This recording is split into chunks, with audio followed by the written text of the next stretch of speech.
नमस्कार दर्शकों, स्वागत है आपका एशिया नेट न्यूज हिंदी के खास कार्यक्रम में। आपके साथ मैं हूं श्रीकांत सोनी। आज हमारा जो विषय है वो बेहद खास है, लेखन कार्य।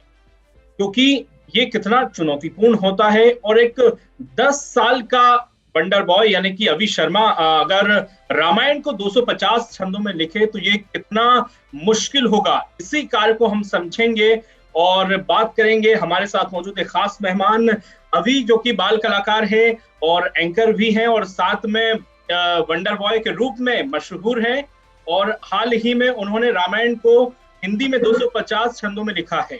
अभी बहुत बहुत स्वागत है आपका एशिया नेट न्यूज हिंदी के खास कार्यक्रम में। सबसे पहले तो बहुत बहुत धन्यवाद श्रीकांत सर आपका, और खास धन्यवाद अभिषेक खरे सर का, जिन्होंने मुझे ये अपॉर्चुनिटी दी। और मेरे सारे जितने भी अभी दर्शक यहाँ एशिया न्यूज हिंदी पर हमें देख रहे हैं, सबको मेरा बहुत बहुत नमस्कार। बिल्कुल, तो हमारे साथ, जैसा कि अभी ने अभिषेक सर का इंट्रोडक्शन कर ही दिया है, कैरियर काउंसलर हैं अभिषेक खरे जी और पिछले 22 वर्षों से एमपीपीएससी की बच्चों को तैयारी करवा रहे हैं और वरिष्ठ लेखक हैं। उनसे हम समझेंगे कि लेखन कार्य करने के लिए किन किन बातों का ध्यान रखना चाहिए। लेकिन सबसे पहले सवाल अभी आपसे ही, रामायण को 250 छंदों में आपने लिखा है, कब ये आइडिया आया और कब ये आपने लिखना शुरू किया इसको और कैसे ये पूरा हुआ? ओके, तो इसमें यहाँ पर आपने बहुत ही सुंदर सवाल पूछा है। और यह जो पूरी कथा है रामायण के लिखे जाने की मेरे द्वारा 250 छंदों में, ये अत्यंत ही रोचक है। मैं आपको इसे जरूर सुनाना चाहूंगा। तो यह बात है मई 2020 की, अप्रैल मई का टाइम था, जो अभी थोड़े दिन बाद उसे 1 साल हो जाएगा। तो उस समय हम सभी को पता है, सब लोग कितना डिप्रेस थे। लॉकडाउन था, मोदी जी ने डिक्लेयर कर दिया था 21 दिन, आज रात 12 बजे से लॉकडाउन रहेगा। तो सभी लोग कहीं ना कहीं बहुत ही डिप्रेशन में थे। और उस समय लोगों का थोड़ा मनोरंजन करने के लिए, उन्हें थोड़ा सकारात्मक बनाने के लिए पूरा टीवी पर रामायण प्रसारित की गई थी, जो पीछे पहले ओल्डन टाइम्स में आती थी, जो रामानंद सागर की इतनी सुंदर रामायण थी, वो दूरदर्शन पर प्रसारित की गई। और मैंने जब उस रामायण को देखा तो कहीं ना कहीं मेरे हृदय में बहुत सारे विचार आने लगे।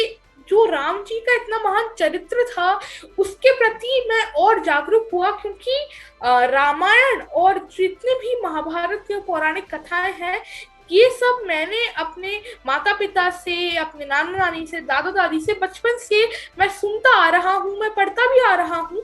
परंतु जब उसका मैंने एक विजुअल प्रेजेंटेशन, जिसे हम कहते हैं, देखा, और वह भी इतने सुंदर तरीके से, जो हमें अरुण गोविल जी ने साक्षात भगवान श्री राम उस धारावाहिक में दिखा दिए, उनके दर्शन करवा दिए, तो उससे कहीं ना कहीं मैं बहुत ही ज्यादा प्रभावित हुआ। और मेरे हृदय में विचार आने लगे कि प्रभु श्री राम का इतना महान चरित्र है, वह इतने आदर्श हैं, क्योंकि आप देखिए, वह एक आदर्श पुत्र है, एक आदर्श पिता है, एक आदर्श पति है, एक आदर्श भाई है, और साथ ही साथ एक अच्छे मित्र हैं, एक अच्छे राजा हैं, एक अच्छे योद्धा हैं, एक बहुत ही महान हम बोल सकते हैं कि राजा थे, और साथ ही साथ एक बहुत ही अच्छे शत्रु भी हैं।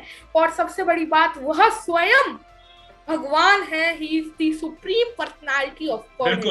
तो उनमें इतने, और सबसे बड़ी बात, वह तो एक आदर्श इंसान थे, क्योंकि अगर हम कलयुगियों के लिए ही उन्होंने त्रेता युग में अवतार लिया था, जिससे कि उन्होंने जो कुछ आदर्श स्थापित किए थे, उसे हम कलयुगी लोग समझ पाए और उनका पालन कर पाए। क्योंकि कलयुग में ऐसा कहा जाता है कि धर्म के जो 4 स्तंभ है, वो 3 उसमें से गिर जाते हैं और खाली एक ही स्तंभ बाकी रहता है। और यह चीज हम लोग आजकल की सोसाइटी में भी देख रहे हैं। तो मेरे मन में यह विचार आया कि क्यों हम लोग भगवान श्री राम के चरित्र को नहीं समझ पा रहे हैं। कहीं ना कहीं आज भी भगवान श्री राम का चरित्र घर घर नहीं पहुंच पा रहा है। यह विचार मेरे मन में आ रहे थे। और जब ये धारावाहिक खत्म हुई और एक दिन मैं रात को सोने गया, तब उस समय मुझे स्वप्न में ऐसा लगा कि माँ सरस्वती साक्षात आई हैं और उन्होंने इस रामायण का जो पहला छंद है, जो भगवान श्री राम के जन्म से रिलेटेड है, वह मुझे दिया। फिर अगली सुबह जब मैं नींद से जागा, तब मैंने पूरा उस दिन 2 घंटे बैठकर इस रामायण के 50 छंद पूरे कर लिए, और अगले 7 दिनों में, यानी कि 1 हफ्ते में, मैंने ये जो पूरी रामायण है इसे लिख दी। और लिखने के पीछे मेरा जो एक इम्पोर्टेंट रीजन था वो ये था कि मुझे राम जी का चरित्र घर घर पहुंचाना था।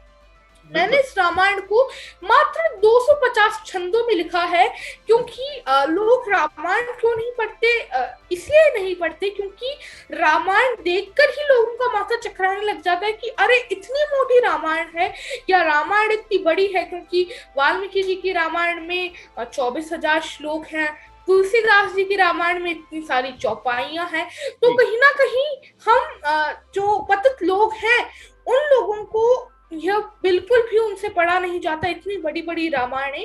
तो मैंने यह सोचा कि क्यों ना इस रामायण को शॉर्ट में, संक्षेप में लिखा जाए, जिससे कि रामायण का जो स्मरण है, इसका जो पाठन है वो रोज कर सकें, क्योंकि यह बिल्कुल भी पॉसिबल नहीं है कि हम लोग रोज या तो मानस का पाठ करें या तो वाल्मीकि जी की रामायण का पाठ करें। आपने उसको शॉर्ट में लिखा। जी ठीक है। अभिषेक जी आपके पास आऊंगा अभी। अभिषेक जी, जैसा कि अभी ने बताया कि इतना, क्योंकि राम जी के तो अलग अलग उसमें चरित्र थे, उसको दर्शाना, लोगों तक घर घर पहुंचाना, वो भी शॉर्ट में, ये लेखन कार्य कितना मुश्किल होता है? इसके लिए किस चीज की जरूरत होती है जब हम एक बड़ी चीज को ऐसे शॉर्ट में लिखते हैं?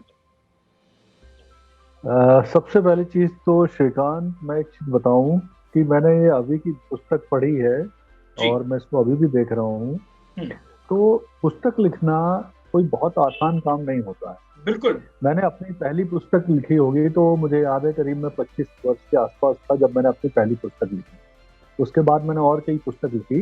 तो पुस्तक लिखना कभी भी बहुत आसान नहीं रहता, बहुत मुश्किल काम होता है, बहुत टफ होता है, और बहुत मुश्किल से ही विचारों का जो प्रवाह होता है या जो गंभीरता होती है वो एक सर्टेन एज के बाद ही आ पाती है। तो अभी ने अगर इसे 11 वर्ष में लिख दिया है तो इसका मतलब ही है कि वो ना सिर्फ विलक्षण प्रतिभा का धनी है, बल्कि उसके अंदर बेसिक चीजें जो एक लेखक में होना चाहिए पहले से ही मौजूद।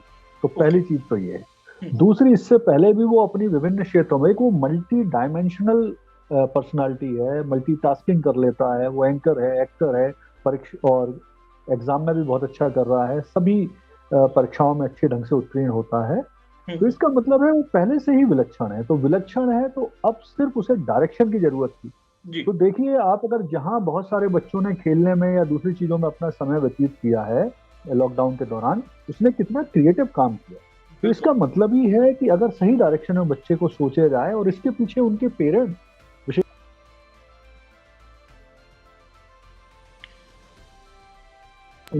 की वजह से ही आज अभी यहाँ पे पहुंचा है। और मैं बधाई देना चाहता हूँ कि इतनी कम उम्र में इतनी शानदार पुस्तक लिखी है। इस तरह की चीज वो लगातार करता रहे, और मैं सजेशन दूंगा कि कुछ और भी नए विषयों पर वो लिखे। ये तो एक धार्मिक विषय हो गया, बच्चों के मोटिवेशन पर भी वो लिख सकता है, और उसके पास लिखने के लिए ना सिर्फ पर्याप्त आईक्यू है, आपको पता है कि जैसे अभी का आईक्यू भी बहुत ज्यादा है, बल्कि उसके पास फोकस भी बहुत अच्छा है, और उसके पास एक नेचुरल इंस्टिंक्ट है लिखने की, तो वो निश्चित तौर पर अच्छा लिख सकता है। अभिषेक जी, जैसा कि आपने कहा कि ये बुक आपने पढ़ी है, ये जो रामायण की हिंदी में 250 छंदों में लिखी गई है, ये बुक आपने पढ़ी है, क्या इसकी 3 खासियत लगी आपको?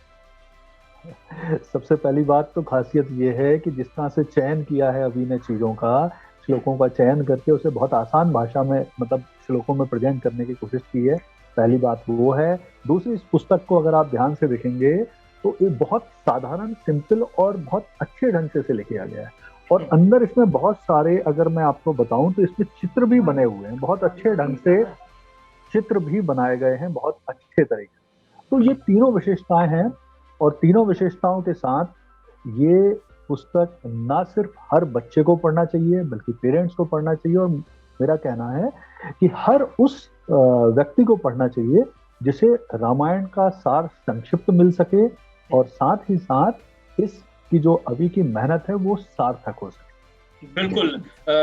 अभी जैसा कि सर ने इसकी विशेषता तो बता ही दी है, और ये भी एक सवाल था, छंद भी आपको याद हो गए होंगे, 250 आपने लिखे हैं, तो कुछ छंद आप इसके महत्वपूर्ण जो आपको पसंद है वो सुना दें।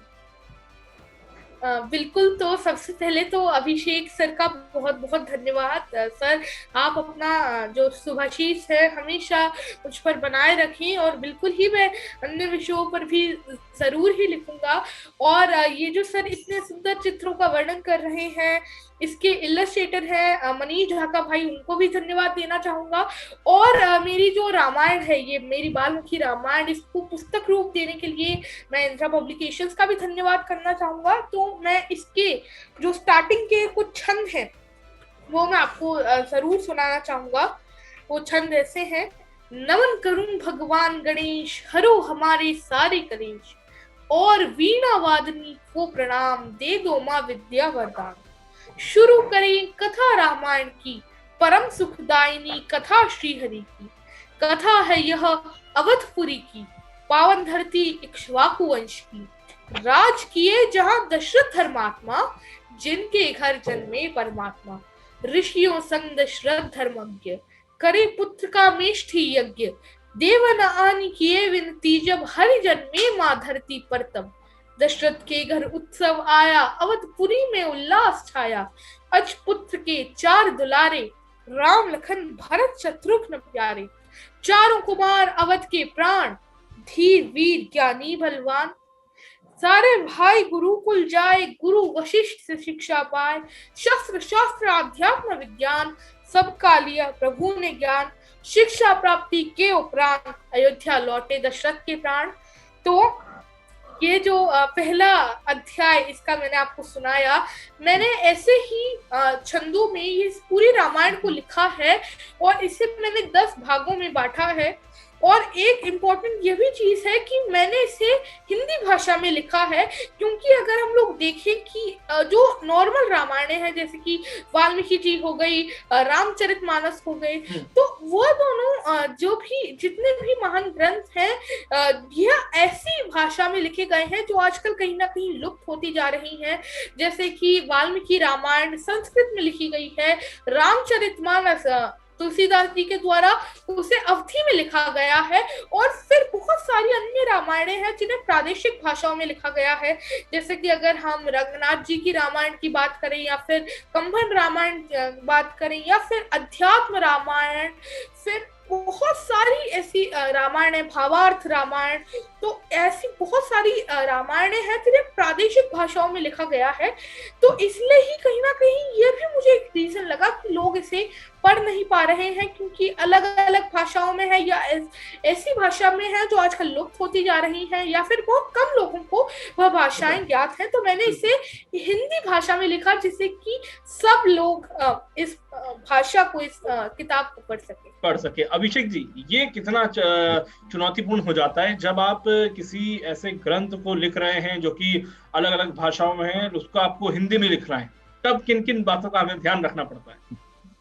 सबसे बड़ी चीज तो ये है कि पुस्तक लिखना ही अपने आप में कठिन है, इसमें आसान नहीं होता। पुस्तक का प्लॉट, उसकी इंडेक्सिंग करना, उसको प्रॉपर प्लानिंग करना, ये आसान नहीं। दूसरा, ऐसी पुस्तक लिखना जिसके बारे में लोगों को बहुत सारा आइडिया है, तो उसे नए ढंग से कैसे प्रस्तुत किया जाए, ये भी एक बहुत बड़ी विशेषता है। तो ये काम भी अभी ने बहुत शानदार ढंग से किया कि उसने बिल्कुल सरल भाषा में प्रस्तुत कर दी है पुस्तक, और बहुत छोटे मतलब आप 250 छंद क्या होते हैं, कुछ भी नहीं, उनमें पूरा सार लिख दिया। तो इसीलिए मैंने कहा ना कि इससे पुस्तक को पढ़ना चाहिए लोगों को, जिससे उन्हें एक तो रामायण के बारे में जानकारी मिल सके, दूसरा उसकी मेहनत दिख सके। ये देखने में लगता है कि 250 छंद निकाले और लिख दिए, इतना आसान नहीं होता है। तो इसमें बहुत मेहनत है अभी की, बहुत ज्यादा, ना सिर्फ अभी की मेहनत है बल्कि उसकी सोच है, उसके ज्ञान की जो प्योरिटी है, जो उसने उच्च स्तर पर ये अर्जित की है। तो इसमें बिल्कुल हैट्स ऑफ टू अभी की, इसने इतनी बढ़िया काम किया। क्योंकि बच्चे, मैं देखता हूँ कि इसे भी बच्चे तो इस लेवल तक सोच भी नहीं सकते, लेकिन उसने सोचा। तो मैं तो इसलिए बड़ा हमेशा अभिभूत रहता हूँ अभी के कामों से, उसके कार्यकलापों से, इतने शानदार ढंग से करता है। और आने वाले टाइम में निश्चित तौर पर मुझे पता है अभी की तरफ से ना सिर्फ और बहुत सारी पुस्तकें आएंगी, बल्कि बहुत सारे अभी चमत्कार अभी की तरफ से हमें देखना बाकी है, क्योंकि अभी तो उसने शुरुआत की है। जी जी जी, बिल्कुल। मेरा हमेशा बिल्कुल सर, और उम्मीद हम यही करते हैं कि सर अभी आने वाले समय में और भी इस तरह की बुक लिखे, और ऐसी ही क्रिएटिव सोच दूसरे बच्चे को भी अभी से सीखना चाहिए। बहुत बहुत शुक्रिया अभी, ऑल द बेस्ट। और सर आपका भी बहुत बहुत शुक्रिया, आपने एशियानेट न्यूज हिंदी के लिए वक्त निकाला। नमस्कार। धन्यवाद।